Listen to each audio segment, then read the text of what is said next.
sakuyang pamilya sa Pagbilao, Quezon, sa sakuyang Tugang, si Nini Chari, asin sa Santa Rosa, Laguna, at sakuyang mga pamangkin, asin Apo. So today is Friday, January 24, 2025. Welcome to our program, ang Usapang Bukasyon AZI, every Friday at 1 p.m. Last January 17, na pinamagatang Santa Rafaela at 100, meeting the ACI family, 3 dynamic duos. Narinig natin ang mga karanasan at saloobin ng 3 power couples ng ACI family tungkol kay Santa Rafaela na nagdiwang ng sentenaryo ng kanyang kamatayan noong January 6. Itutuloy natin itong series ni Santa Rafaela ngayon sa aming episode 22 na pinamagatang Santa Rafaela at 100, and you continue to touch hearts. Napaka-special ng episode na ito dahil sa pinaunlakan tayo ng aming mga favorite homilies when it comes to Santa Rafaela, at may bonus pang isang religious sister na kapangalan ni Santa Rafaela ay makakasama rin natin. Aalamin natin mamaya ang kanilang kwento. Sobrang excited na kami na ipakilala sila sa inyo, pero bago ang lahat, pabatiin muna natin ang aking mga co-host. Magandang hapon sa iyo lahat. I'm Sister Martha Hang. Shout out to all the ACI family in Daraga and on those who are listening and watching our program this afternoon. Sa Giraray, magandang hapon po, maray na hapon, maayong hapon sa tanan. Shout out kay Hannah, Evelyn Marcos, not related to our president, Belen Manjares, Dr. Milali Torres. Shout out kay Kier Almonte at Sir Von ng MTRC. And then shout out sa mga parents ng mga Rafaelians namin, especially kay Nelma at John Tyler at Eliezer at Sol Navera. Salamat, salamat, salamat. Congratulations din po sa mga first communicants ng Mary's Child Science Oriented School. Belated birthday greetings kay Liza Warren. Happy birthday, ugma sa ako ang 95-year-old na iyaan, si Cha Saling. Happy birthday, Cha Saling.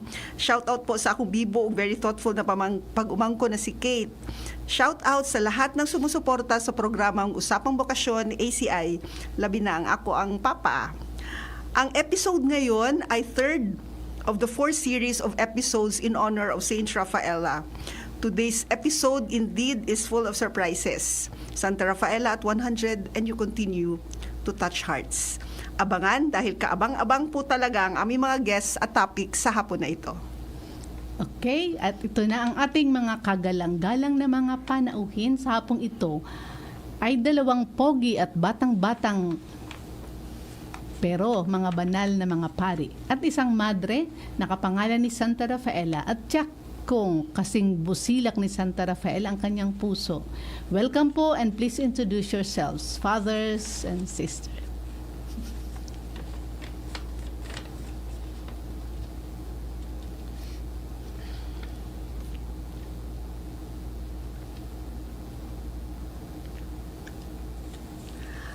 Sila po ay... Hello po, ako na po. Ayan na. Good afternoon po sa inyong lahat. Good afternoon, Ako po si good afternoon. Hindi ka pa namin Charlton nakikita, Biray, Father. isang religious. Wait lang po, Father. Hello po. Sige. Di pa namin nakikita. May ang 3 mukha. kaming bisita ngayon. Isang naka-assign po sa Luzon. That's Father Charlton. Isang naka-assign dito sa ating diocese sa Legazpi. At isang galing Visayas. So lahat po sila via Zoom. At we unite. They are gathered here this afternoon because of Santa Rafaela, Luzon, Visayas, Mindanao. That's exciting, right? Excited na ba kayo, Sister Martha? Are you excited? Yes, excited. Yes. From Luzon, Here from Visayas, and Wow. Mindanao. From the 3 major islands of the Philippines. And here they are. You see welcome, sister and ang gwapo fathers. at ang babanal. At si Sister ang ganda. Oh. Sige, Father. Please, and sister, please introduce yourself.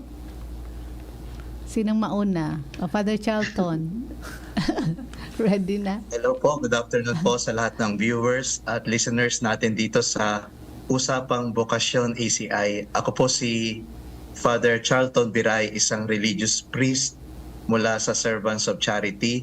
Dati po ako naka-assign sa Quezon City, pero ngayon nasa Santa Barbara, Pangasinan na po ako since 2018. Binabati ko po yung mga kasamahan namin sa aming community dyan po sa Harongkan Sagrada Familia, Yes. Bugtong, Legazpi City. Hello po. Father Yeah, Luigi thank you, and Brother Father. Mauro Yes po. at ang mga residents. Sige, Yes, Father Jem.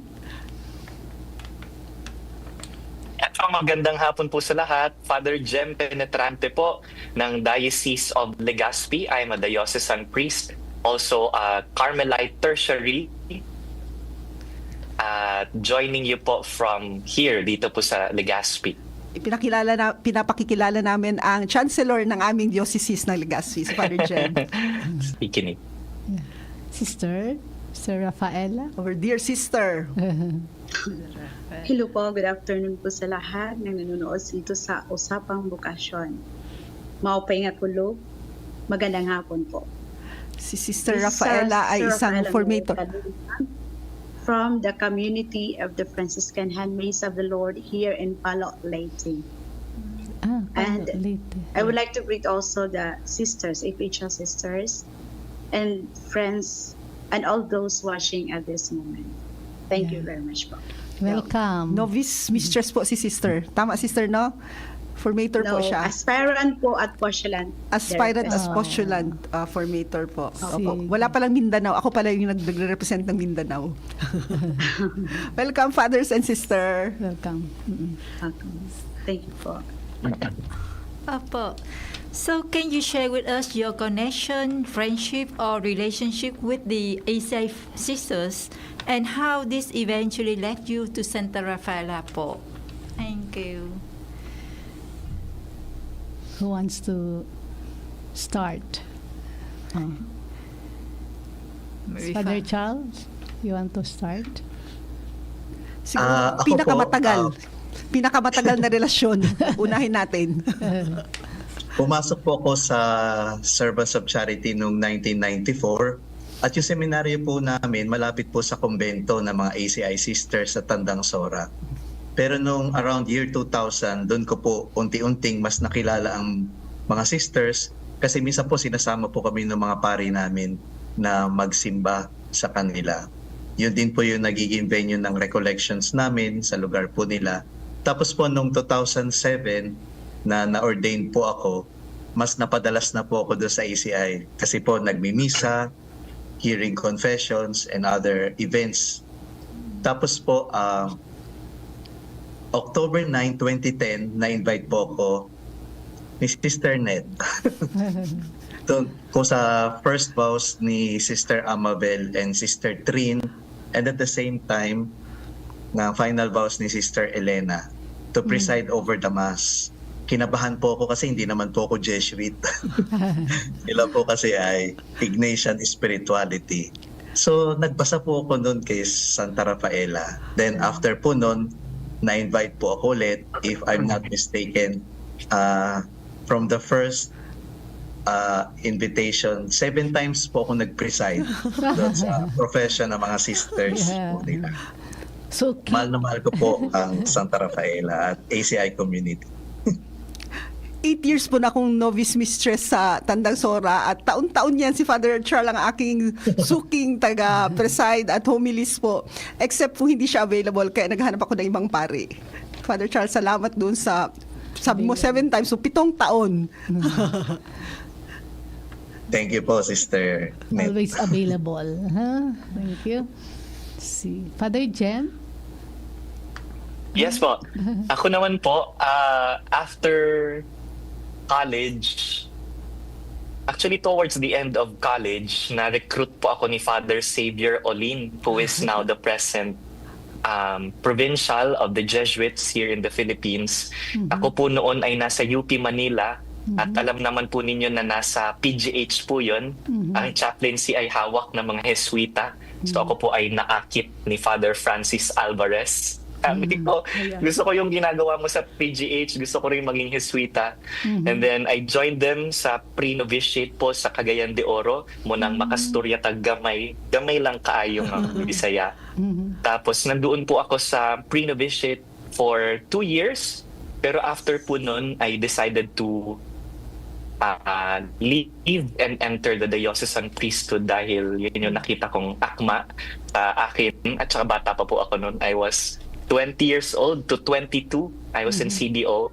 And returning to Bicol, I was asked to have a spiritual director who happens to be a directress. At ang na-assign po sa akin ay si Sister Nene of Holy Memory, Sister Teresita Motos.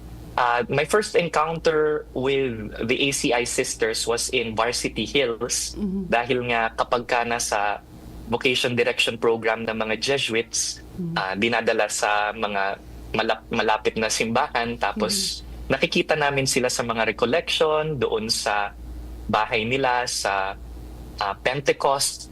Pentecost po ba yun, yung malapit na simbahan? Pero wala pa akong encounter noon. Basta ang alam ko lang, sila yung female counterpart ng mga Jesuit.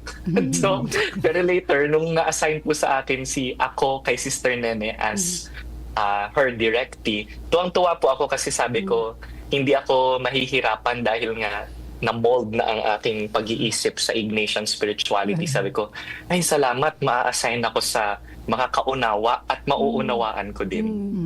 Yan na pa. Beautiful. It's Thank nice to you. reconnect, no? Ang gaganda ng mga kwento nyo. Sige, si sister naman. Ako naman po, when I was in the Passion MC, we were told by our formator to look for the life of the saints. And this, before we enter novitiate, we were told to know kung aling life ng saint na nagka-struck sa amin. And I was really touched on the life of Saint Rafaela. And we were told to choose 2 from the life of the saints and give reasons why we choose that life of the saints to be our name saint. And then I was so very happy when the formation and the council choose the name Saint Rafaela Mary to be my name saint. And I was very much happy on that day because I was really touched on the life of Saint Rafaela. And through searching, because I still wanted to know more about Saint Rafaela, that is why I keep on searching in the internet. And until little by little, I've been known that there is really I was really happy when I have found out that there is a Saint Rafaela Mary school, because that was the time I also when I keep on continue searching until I was already in Professor Sister, and I found out that schools yung inaanuhan ni Santa Rafaela Maria. And that time also I was assigned in school because my profession really was a teacher. I am a teacher also by profession. Yeah. And that's why I was really very happy when I've given the name. And little by little, I keep searching and I was praying and I was asking Santa Rafaela Maria to intercede to help me know more about her life. Until it was only in February 5 that I have encountered 2 sisters from this ACI when we attended the AWFP in Alfonso Cavite. There we were gathered, and there when I was looking around the sisters, I have heard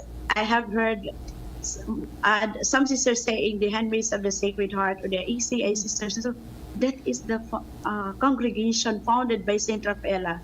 Then I was really excited to come closer to Sister Sharon and Sister Amabel.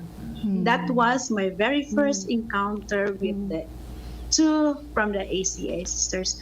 And I was really very, very happy that I told my fellow sisters about the very nice, very memorable experience I had during the AWFP. Yun lang po, Wow. Sister.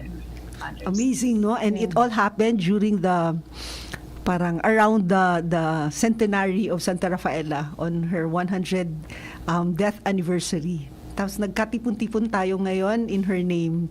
Beautiful. I'm really amazed. Si Sister Rafaela, imagine she's the namesake of Rafaela and she never met any of the ACI sisters. Diretso talaga yan, direct. Ang galing-galing. Wow. Yes, and I was really, very, very happy. Taming-taming sabi namin, wow, itong tatlong people na to, and that means Father Charles, Father Jem, and Sister Rafaela. Ito sila yung best guests on this day to really witness that Rafaela continues to touch hearts, even religious, na hindi man kaano-ano, na hindi man pare kasi wala naman kaming male counterpart. Pero these people have been touched by Rafaela in many ways. Si Sister Rafaela, imagine, Sister Rafaela. Okay. So, in what ways did the life and mission of Santa Rafaela leave an impact on you? Okay, si Father Charles ulit. Okay po. Sa akin po, talaga, even before Santa Rafaela, actually yung mga madre po talaga muna ang nag-leave ng impact sa akin po. Yung nakikita ko po sa kanila, yung kanilang daily adoration, talagang very faithful po sila doon. Halimbawa po yan si Sister Jessie, nag-acupuncture, maraming mga tanim na mga herbal medicines, tapos gumagawa ng mga gamot. Pero hindi para sa kanya, kundi para mas makatulong pa sa mas maraming nanay, mga mahihirap na walang pambili ng gamot. And yung alternative medicine na sa tingin ko po trust din ako, congregation. Si Sister Net, kahit na physician, iniwan ang karir at nagmadre. Yung fidelity ng mga senior sisters po, si Sister Aurora, may she rest in peace. Si Sister Tere na nasa Spain po ngayon, many years in the Philippines, hindi pa po ako buhay. Nag-missionary na po sila dito sa Pilipinas. Sister Aurea, Sister Angie, marami pang ibang madre. And then yung pagiging kaibigan din po ng mga madre po ninyo, mga ACI sisters, sila Sister Merly, Sister Loles, si Ate Olga, pati po mga staff nila sa retreat house. Mababait po kayong lahat. Kaya parang sabi ko sa sarili ko, gusto ko rin maging mabait kagaya nila. Pero po ang very striking sa akin nung medyo na-encounter ko na po siya, yung kanyang humility and obedience. Yung ba talagang pikit mata na pagsunod sa kalooban ng Diyos. At sa kalooban ng Diyos through the superiors. Kasi sometimes it's easy to obey God, di ba? Pero yung obeying God's will through the superiors, yun po medyo yung minsan challenging Para okay sa Diyos, sundin ko talaga ang Diyos. Pero yung sundin ko yung Diyos, tapos sasabihin ng superior ko sa akin, ito gagawin mo. Sometimes it could be difficult and challenging. Pero si Santa Rafaela, talaga amazing. Yun po. Obedience, humility. Amen. Thank you. Sige. Father Jem. Salamat po. Habang nagsasalita po si Father Charles, naiiyak na po ako. Ang dami kong naaalala mga memories. Yan, dati po sina Sister Tere, sina Sister Loles, yung mga nakikita ko dyan, sina Sister Michelle sa Daraga po. Naalala ko lang yung sinabi po ni Father na sabi ni Father Charles, kapag kasama niyo yung mga ACI sisters, parang gusto niya maging mabait. Tamang-tama kasi piyesta po ngayon ni San Francisco de Sales na napakabait din. Pagka dumadalaw po ako noon kasi every week I had to meet Sister Nene. Every week kapag nandyan po ako sa bahay ninyo sa Daraga, parang feeling ko po bumabait din ako. Parang lumalabas din yung best self ko ganyan. Sabi ko, sana kahit lumabas na ako sa house nila, sa convent, sana ganito palagi yung disposition ko. I don't know, there's something about the sisters that invite you to become like them. Sabi ko nga, akala ko kanina sabihin ni Father Charles na pagka nakikita ko yung mga madre, gusto ko ring bumait. Ako, ang nakala ko sasabihin niya, parang gusto ko ring maging ACI. Kasi feeling ko po kung babae po ako, ACI ang pipiliin kong congregation din dahil dun sa way of life, the community itself, madalas kasi yung pagpili yun nga yung sa community, and nakikita ko po yung klase ng mga madre na nandiyan sa inyo pong communities. At ang siguro naging impact po sa akin sa buhay, sa mission as a priest, I'm just 2 years in the priesthood. I'm 34 years old. Siguro po ang impact sa akin ay yung nung isang araw, si Sister Nene gave me a copy of a book of the life of Saint Rafaela. The title is Amar Siempre, to love always. And I think that made a significant impact sa akin sa kung paano tumugon, lalo na po sa mga difficulties sa buhay. Dahil kung paanong naging matiisin at mapagtimpi si Santa Rafaela, ako po kasi mareklamo po ako, ay yung sinasabi ni Father Charles na yung susunod ng superior, yun yung medyo mahirap-hirap. Marami po akong ganoon, tapos yung difficulties ko with community life. And Santa Rafaela was also like that. If I understand, at least the way that I see it, community life was one of her heaviest crosses. And ganoon din po yung aking karanasan, yung difficulty of entering into the seminary, the formation program, yung alam po ninyo yan, alam nating lahat yun na nandito sa Zoom conference, yung paunti-unting pruning, yung configuration na napakasakit na hindi natatapos hanggang ngayon. Nagsisikap na maging kawangis ng Panginoon. At yung pagturo ni Santa Rafaela kung paano tumugon, napakalaking impact po yun sa akin na tumutugon siya ng nagpapasakop, tumutugon siya ng mabait, marunong magpakumbaba. And I think that is very countercultural, especially in a world that teaches us na, hindi, awayin mo yan, hindi, labanan mo yan, huwag kang papayag na ganyan. Santa Rafaela keeps us grounded in our Christian spirituality, brings us back to Jesus. And I think that makes her an excellent saint. Dinadala niya tayo pabalik kay Jesus. Thank you. Okay, salamat, Sir. Ako naman po, what really struck me when I've read the life of Saint Rafaela was on the saying that the more crushed I feel, the more that I cling to God and prayer. Prayer and love for the Eucharist really have humility, the simplicity, the humility and the love that always expressed by Saint Rafaela. Yun ang nakakapa-inspire sa akin. Especially in life's journey. Life's journey is full of struggles, the difficulties in life, how we can persevere in this religious life. What really inspires me when I am in down moment is the saying of Saint Rafaela, that the more we have to cling to God in prayer, it is only God who can sustain and satisfies us. It is only God who can sustain us in our religious journey, wherever we are. Kaya yun, as I go on with my journey, yun talaga ang nai-instill sa heart ko, sa mind ko, na wherever I am in my religious journey, I would have to always look at Jesus. Look at Jesus, ask for her prayer, ask for guidance. And that really, I would say that sustains me in my religious journey.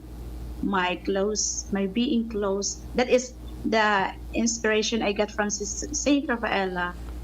That how to become closer to Jesus. And it is through prayer, it is through the Holy Eucharist. That would inspire me always.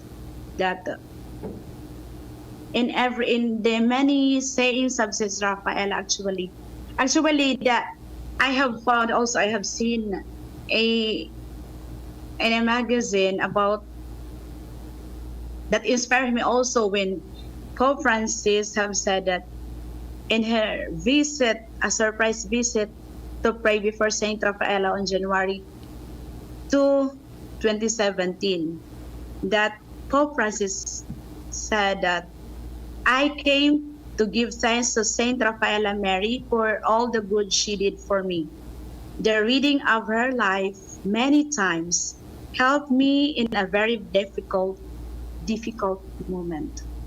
And that really inspires me. That is why whenever or wherever I am in my journey, I always look at the sayings of Saint Rafaela, of her humility. And I was also attracted in the readings I had also that says the dry martyrdom of Saint Rafaela. Those really inspires me while I continue to journey in the religious life. Yan po. Thank you very much, sister. Parang feeling ko nasa recollection. Sister Martha, how do you feel? Yeah. We feel Going back. Para kami nag-30-day retreat. marami nasa recollection nakikinig sa inyo. Grabe. Thank you. Salamat. Maraming points. Maraming points for reflection. reflection. It's true. Yeah. Pero talaga, ang source, ang pinaka-root is really her love for the Eucharist. And yan na yung lahat. Parang putting it in a nutshell. Yun yung rason, pinaka-rason kung bakit siya joyful, bakit siya the humility, na lahat yan nasa Eucharistia. So, amazing si Santa Rafaela. Shall we continue? Yeah, it's already time check. We have a moment for break.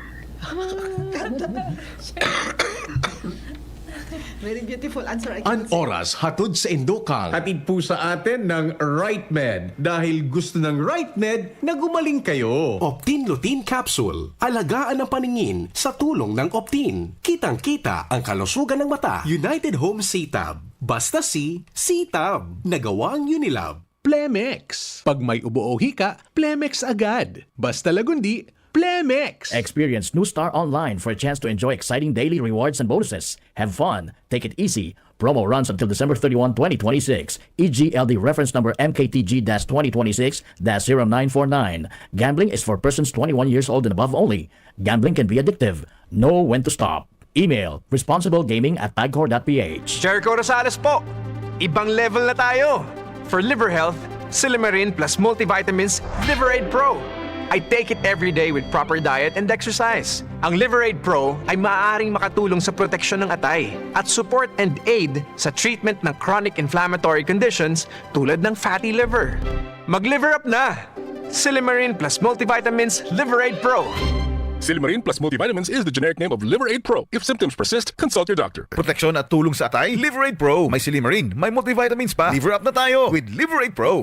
Abangan sa Radyo DZGB ang programang Usapang Consumer at Negosyo. Programang magtataunin kasimbagan sa saindong mga kahapotan tungkol sa pagninegosyo. Magdadara ning kadagdagang impormasyon mapadapit sa mga diretsyon nin mga konsumidor asin mga giya kung paano maging mga responsableng parabakan.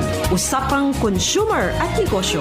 Mataon pagnigbid sa mga matrayumpong negosyante asin sa mga establishmento de negosyo na may marhayin na kontribusyon sa komunidad. Usapang Consumer at Negosyo. Madadangog na kada primero Biyernes kan bulan, alas 11 sagkod alas 12 minuto. Ihahatod sa Indo kan Department of Trade and Industry Regional Office 5. Usapang Consumer at Negosyo. Abangan. Kung ikaw ay edad 50 pataas katulad ko, may mataas na ang risk ng panlalabo ng paningin. Mas challenging ang pang-araw-araw na gawain tulad ng pagbabasa, pagsusulat, at pagmamaneho. Ang Optin ay may lutein na maaaring makatulong sa kalusugan ng mata, nilalabanan ng epekto ng glaucoma, macular degeneration at katarata. Kitang-kita ang kalusugan. Mabibili ang Optin sa mga pangunahing butika nationwide. Mahalaga ang paalala. Ang Optin ay hindi gamot at hindi dapat gamitin panggamot sa anumang uri ng sakit. Tagulan na. Uso na naman ang ubo. Mabuti ng handa. May Plemex Forte ako. Ang Plemex Forte ay natural na lagundi. Tumutulong palabasin ang plema para tumigil ang pagbubo. Ginhawa sa paghinga. Sakto talaga. Plemex Forte. Syrup o capsule. Basta lagundi. Plemex. Vitex Negundo L. Lagundi leaf is the generic name of Plemex Forte. If symptoms persist, consult your doctor. Ngayong darating na Agosto, magaganap ang Ligtas Tigdas Measles Rubella Supplemental Immunization Activity. Pabakunahan ang ating mga anak edad 6 hanggang 59 buwang gulang o wala pang 5 taong gulang sa mga vaccination sites. Pumunta sa pinakamalapit na health center o sumangguni sa nurse at midwife sa inyong barangay. Magpabakuna para sa Ligtas Tigdas, Bicol. Tuhod, siko, baywa, aray! Pag laging pasan ang sakit sa kasukasuan, sign na yan ng arthritis o joint deterioration. Karaniwan kapag nagkakaedad na, kailangan ng tibay at ginhawang makakapitan. Kaya ng artrisin yan. May undenatured type 2 collagen at methylsulfonyl methane na maaaring makatulong protektahan ang kalusugan ng kasukasuan. Make the right move. Uminom ng artrisin araw-araw. Mabibili ang artrisin sa mga leading drugstores nationwide. Mahalagang paalala, ang artrisin ay hindi gamot at hindi maaaring gamitin panggamot sa anumang uri ng sakit.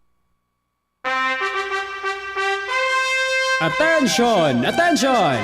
Mga paraantabay, may marhay na bareta! Ang DZGB nasa cellphone na!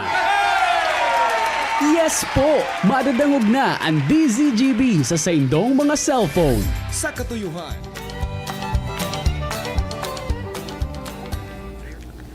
Okay, welcome back sa ating programang Usapang Bukasyon ACI tuwing Biyernes, 1:00 hanggang 2:00 ng hapon. So bago natin ipagpatuloy ang ating talakayan tungkol sa episode 22, Santa Rafaela at 100, and you continue to touch hearts. So Yan. let us continue to listen to their sharing. Yeah. Nung sinabi nila yung feeling nila towards us, while it was habang nag-advertisement, sabi namin, it's actually the same feelings when we are with them.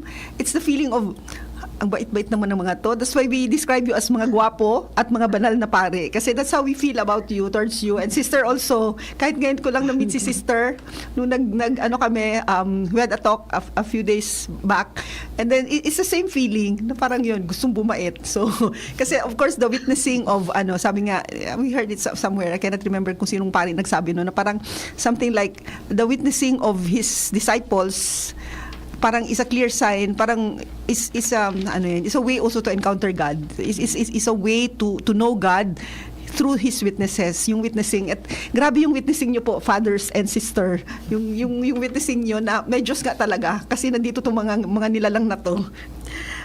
Siguro din pwede din natin sabihin na parang maraming commonalities kasi baka yung mga foundresses o founders o foundresses nyo ay may katulad sa aming foundress. So ano kaya yung hinge o center point o yung connecting factor o common denominator, basta yung ganun. Ano kaya yung common ng inyong founder o foundresses kay Santa Rafaela?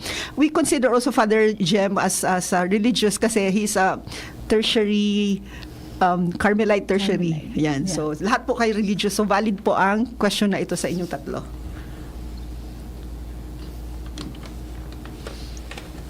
Sige. Father Charles, you want to start? Ang founder po namin, pangalan ay Saint Luigi Guanella at Italian priest po siya, diocesan priest.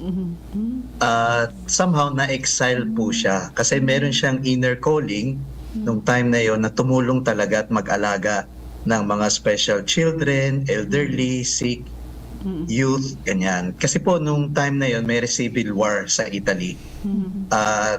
Maraming mga nagiging orphans ng mga bata. Pero that time, kapag pari ka, usually nagmimisa lang. So marami yung hindi naniniwala sa kanya, even from church authorities. Mga kapwa pare, meron po siyang kamag-anak pare, pinagtatawanan siya doon sa gusto niyang gawin. Even the bishop, but he was full of passion and zeal. Para siguro maglaylo siya sa kanyang desire na to do some social action. Na-assign siya sa very remote place. Actually, that's the most remote place ng diocese. Sa Olmo po ito. Bundok yon, Olmo. Dito, siguro mga 40 lang ang tao. Tapos karamihan matatanda. So, hindi sila gaanong nagsisimba na kasi nga matatanda. Tapos in short, so hindi niya magawa yung mga gusto niyang sana gagawin na nararamdaman niyang pinapagawa ng Diyos sa kanya. But even though he was interiorly suffering, he obeyed in humility. Sumunod po siya doon sa kanyang obispo na pumunta po doon, ma-assign doon sa maliit na parokya at napakalayo. Pero alam niyo po, doon niya naisulat yung marami niyang mga writings na later on magagamit po niya sa congregation na itatayo po niya, mga sisters namin at kami po. And I think somehow Santa Rafaela had a similar experience, di po ba? Yes. More than 30 years in seeming isolation, doing very simple tasks. Imagine ikaw yung foundress, leader, tapos parang gagawin sa iyo yun. Diyan ka na lang muna. Hindi ko po alam yung talagang lahat na kwento. Mas alam po ninyo yan mga sisters, ACI sisters. Pero sa tingin ko po yun po yung isa sa similarity. Ang mga santo talaga, no? Talagang dumadaan sa sa paghihirap talaga. Amazing ang buhay talaga. Hirap maging santo. Thank you po, Father. Sige. Sa Father akin Jen. naman po, actually pagka trinace po ang history ng Carmelites, wala po tayong mapo-point out na founder. Ang inspiration po nito syempre sina Saint Elijah, pero ang natitrace po natin na factual na roots po ng Carmelite order ay yung group po ng hermits na nagsettle sa Holy Land around 12th century. At doon na lang po nagsimulang mag-develop. So wala tayong mapo-point out talaga na founder. Pero kung ganyan po yung perspective at paano siya kahalin tulad siguro ni Santa Rafaela, una sa lahat yung debosyon sa Diyos. Kung paanong yung mga hermits pong ito ay nag-alay ng kanilang buhay and setting themselves apart from the world. Ganoon din po naman kay Santa Rafaela by entering into religious life. So seeking union with God sa pamamagitan po ng pagdarasal. At syempre po nandyan yung humility tsaka yung obedience, kung paano pong si Santa Rafaela ay nagsistep away from leadership. Hindi dahil ayaw niya o wala siyang kakayahan, kundi bilang pagsasaksi sa witnessing sa humility. Ganito rin po yung pinagsumikapan, especially by Carmelites noong mga nagsisimula pa lamang sila. Siyempre alam natin later on they become a mendicant order and they go out of their hermitages, parte po ng pagdevelop ng order. Ganoon po siguro, yun yung nakikita ko po, yung contemplative spirit na tama po kayo, may mga pagkakahalin tulad itong mga santo na kumbaga po ay may kultura ng pagpapakabanal. Kaya nga po sa loob, halimbawa na observe ko po sa loob ng seminaryo, importante na nandyan yung grupo na nagpapabanal. Kasi alam natin, kami po sa seminaryo, alam naman po ninyo yan na merong mga bugoy-bugoy, merong mga matigas ang ulo, may mga pala di gaano sumusunod sa estruktura. Pero importante na merong kahit small group na nagsisikap dyan mag-devotion kapag hapon, sumunod dun sa kanilang schedule, dahil nakakahawa po yun. Alam naman po ninyo iyan na yung halimbawa yung today si St. Francis de Sales, sina St. Ignatius, itong mga magkaka-contemporaryong ito ay magkakakilala sila. And when we come to think of it, holiness comes through friendship in similarity. Yung pagkakahalin tulad ng mga santo ay dahil magkakaibigan sila, magkakakilala sila. So it pays to choose your friends kasi nakakatulong ang pagpili ng kaibigan dahil ihahatid nila tayo papuntang langit at sana din tayo rin ihahatid natin sila. Pero Father, ano yung sinabi ni Santa Teresa de Jesus nung parang may sinabi siya kay si Jesus na that's why you have few friends. Ano nga yung kwento na yun? Yeah, sabi niya po, Lord, if this is how you treat your friends, no wonder you have so few. Ayan.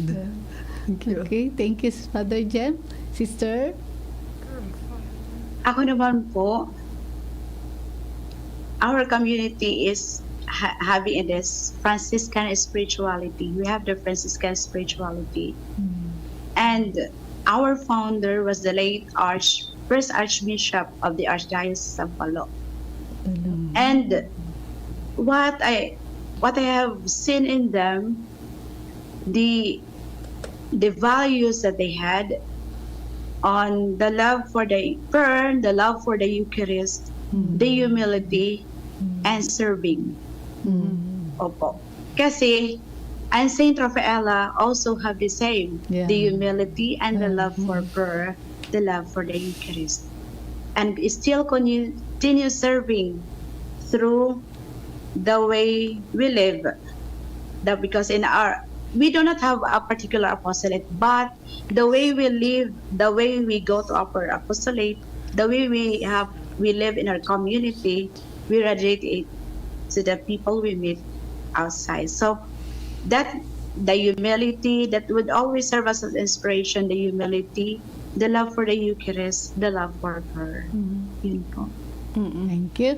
Yung may gusto lang ako na yung sa community life ba na kahit sabihin natin it's a group of imperfect beings pero nakakatulong. I cannot imagine religious life without a community. Na yung sinasabi na parang nakaka-inspire din yung pagkabanal ng isang madre ngayong araw na to. Bukas naman siya naman yung hindi banal, yung isa naman yung nagpapakabanal. Pero yung mga ganon na nakakatulong na sumunod kay Kristo sa pamamagitan ng community life kahit na mahirap pero grasya din po talaga ang community life kasi nakaka-inspire din talaga yung humility yung mga kabaitan kabanalan ng aking mga kapatid dito. Idagdag ko lang po dahil ako po'y diocesan. Idagdag ko po na kami po dahil bihira kaming may kasamang mga kapwa pari. Siyempre po ako, sa St. Jude, 3 kami. Yeah. Si Father Neil Arana, si Father Kevin. Maganda rin pong makita yung mga laiko. Kasi kung minsan nakikita ko, mas banal pa sa akin yung mga laiko. Kaya nakaka-inspire din po sila. It's true. Totoo yun. Kami din. Prada kami ng aming mga parang grasya sa amin na meron kami mga lay partners. Totoo yun. So nakakatulong po talaga ang witnessing ng iba para yun sabi mo na parang kung contagious ang kasamaan, contagious din po ang goodness. And then we inspire one another. Yeah. So, would you kindly share with us an excerpt of the homily that you gave us about Saint Rafaela Maria? Have touched many hearts po. Introduction lang po. Si Father Charles po yung nagmisa sa aming centenary dun sa parang celebration as a vice province. And then si Father Jem naman po yung nagmisa nung kapistahan ni Santa Rafaela nung May 18 2024. Excerpt lang po, pasilip kasi sobrang ganda na kailangan natin siya i-share sa mas maraming tao. Sige. Padre Chal, mauna po ikaw. Excerpt lang pa. Bale po nung nagmisa po ako, 3 points lang naman po yung na-emphasize ko for our reflection. Una, si Santa Rafaela po was really a woman who loved Jesus. Mahal na mahal niya yung Panginoon. At lahat po ng mga santo ganon. And she knows what is the most essential. She knew that everything begins with Jesus and everything goes back to Jesus. Para sa kanya, si Jesus yung my one and only love. Yun, ganon. Jesus was her one true love. Yeah. Kaya naman kahit na dumaan siya doon sa difficult moments of her life, she knew that she was not alone. That the Lord Jesus was never absent. Kaya naman nakayanan niya lahat because with the Lord. Tapos pangalawa po, sa Santa Rafaela was a woman of communion. At nakita po natin na she was really trying her best to be an instrument of communion. So una, yung na-receive niyang charism ay hindi niya yung sinolo. She was able to share that and welcome also other ladies who wanted to join their newly founded group. Pero hindi lang po yun sa tingin ko kung hindi yung bang kahit na alam niya na mahirap, sumunod pa rin siya. Parang may mga challenges pero sumunod pa rin siya. In the name of communion, she obeyed. Yung obedience niya based on humility was her guiding light para po sa akin. Like Jesus who was obedient even unto death, Santa Rafaela also, talagang sumunod siya hanggang wakas. And then the third was, Santa Rafaela was a woman of compassion. Tapos yung compassion niya na yon, ang tanong saan niya kinukuha yon? Of course, para po sa ating lahat, sa akin personally, galing po yun sa Sacred Heart of Jesus. Parang kami po kasi original name po namin, hindi po Servants of Charity, Sons of the Sacred Heart. Kaso, hindi po yun na-approve ng Vatican. Nauna na po yung mga Comboni missionaries. No? Ang name po nila dati, Sons of the Sacred Heart. Pero para po sa founder namin, we were born out of that Sacred Heart. So, para sa akin po, and the same sa ibang congregations, and especially po sa ACI, Handmaids of the Sacred Heart, si Santa Rafaela po doon niya kinukuha yung kanyang strength to be always compassionate. So every ACI sister, I believe, is born out of that compassionate heart of Jesus. Kayo po mga ACI at lahat tayo ay nanggaling doon sa puso ni Jesus. And we all know that the favorite place of God is our heart.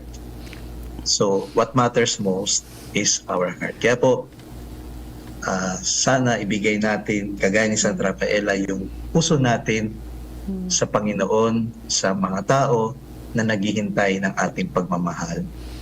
She was willing to die 1,000 deaths for the sake of that compassion. And I think that's the kind of death that we are celebrating today, yung centenary ng kanyang death.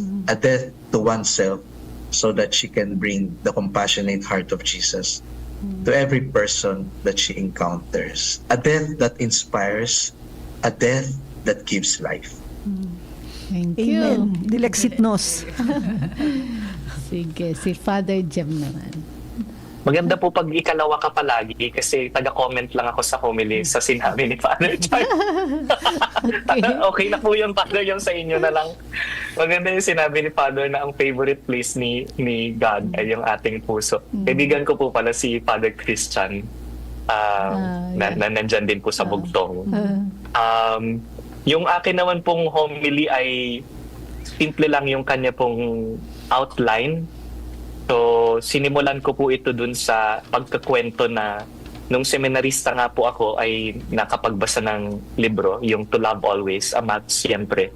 And I will repeat that for the rest of the points dun sa loob ng sermon. To Love Always, yung extraordinary dedication to. So, una, yung history po ng pagkakatatag ng Handmaids of the Sacred Heart. So sabi ko rito, Amar Siempre, Rafaela loved by giving birth to the handmaids. Pero mas maganda yung kay Father Charles that she was born out of the Sacred Heart. Mas maganda po yun. Kaya cancel na po natin to. Joke lang po. Tapos po yung ikalawang point ko po rito ay yung internal conflicts na pinagdaanan po ni Saint Rafaela Maria within the congregation that she herself founded. So, yung dulo ko naman po nito ay Amar Siempre, Rafaela loved through utmost humility. At yung pangatlo po, how she for the rest of her life, Saint Rafaela endured personal and spiritual trials, including misunderstandings, physical suffering, at saka spiritual desolation.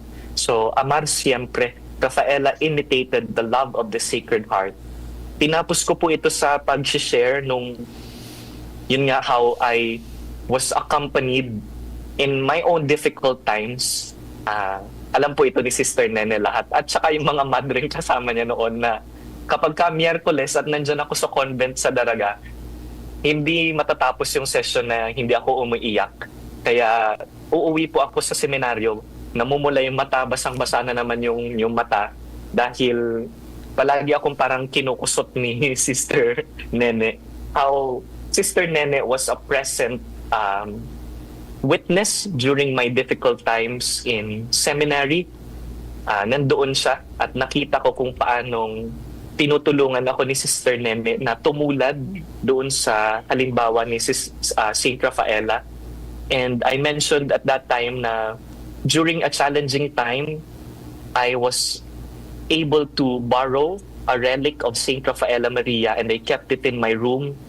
During that difficult time, it was a great source of comfort and strength, knowing na nandoon yung presence ni Saint Rafaela na similar sa aking pinagdaanan. So, ang closing ko lang po ay ito. Ama, siyempre, palaging magmahal palagi. I think that was how I envisioned the life of Saint Rafaela Maria, always called to love wherever she finds herself. So, ganoon din po sa akin na pagsumikapan makatulad sa kanya. Tama po yung sabi po ninyo na nagmumula ito sa Eucharistia na siyang pagmamahal din ng banal na puso. Amen. Okay.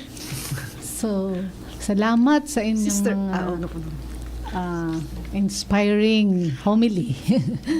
Oo, malalim, ano?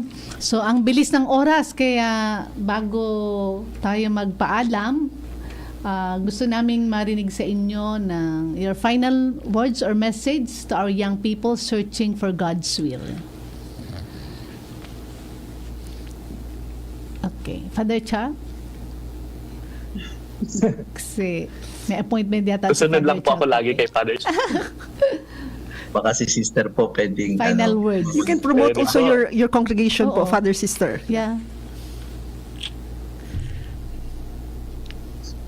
To our searcher, final words.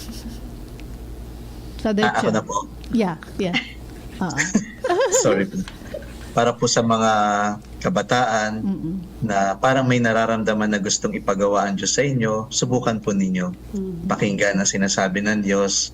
Huwag kayong matakot. Malay ninyo, tinatawag pala kayo ng Diyos na magmadre, gaya ni Santa Rafaela at gaya ng mga sisters po na nandito. Consider religious life, o sa mga pari naman, consider priesthood.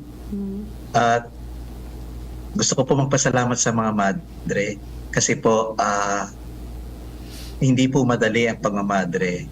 Ang bokasyon po ni Santa Rafaela ay isang misteryo. Ang bokasyon din po ng bawat ACI sister ay misteryo din. At mas naintindihan natin yung misteryo na ito sa pamamagitan pa ng another mystery, yung mystery of sacrifice. At ito po yung ginagawa ng bawat ACI sister. You are giving your very self in love. You are giving everything.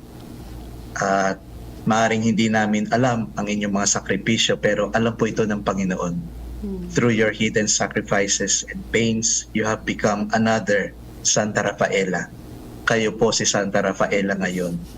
Through your suffering, you have become a great witness to many about the true meaning of love. Thank you po. Thank you, Father Charles. Servants of salamat Charity ulit. po. Apo. Sa akin naman po, ang ganda-ganda nung kay Father Charles, ayoko na naman magdagdag. Sa akin na lang po siguro kaunting-kaunti na lang yung hindi ko po makalimutan kay Sister Nene. Kaya naiiyak na naman po ako. Ang hindi ko po makalimutan kay Sister Nene during my early years of discernment, kabilin-bilinan niya, sabi niya, Jem, ang wangis, ang itsura, ang pang-amoy, ang pandama, ang pandinig ng grasya ng Diyos ay kapayapaan. It is peace. Kung meron man pong nakikinig ngayon na nakakaramdam na tinatawag siya ng Panginoon, isang criterion lang ang hinahanap. If it brings you lasting peace, then you have found what you're looking for. Thank you. Okay. Sige. So, sister? Ako naman Parting po, words. ang ipapayo ko po sa mga kabataan ngayon, that in order to be guided along the way is to always pray, to love the Eucharist, and in order to listen God's voice, in order that we will be guided in every decisions that we're going to make. And if ever you have the voice of God calling you to serve Him, continue to pray and don't hesitate to answer God's invitation to serve, to love and serve. Yun lang po. And before po matapos to, I would like to extend my heartfelt thanks to the ACI sisters. Really, I'm very happy. I'm very happy knowing you, to keep in touch with you, because the more that I inspired to the life of Saint Rafaela Maria. Thank you. Salamat Amen. din po. Okay, so thank you po sa inyo. Salamat sa lahat na sharing natin ngayon. It has been enriching. Salamat sa inyo. Again, please message us in the comment section of DCGB News Online, Usapang Bukasyon, ACI, at our FB Messenger or at ACI Vocation Phil, or you may subscribe also to our YouTube channel, ACI Vocation, or better still visit us at Santa Rafaela Maria Students Home in Sagpon, Daraga, Albay.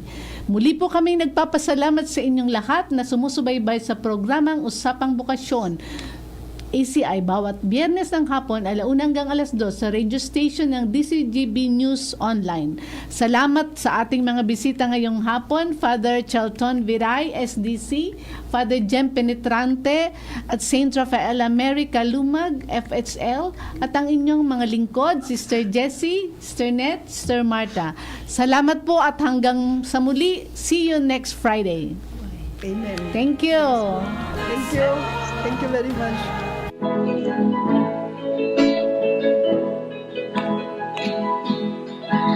Trying to be a blessing to others, being there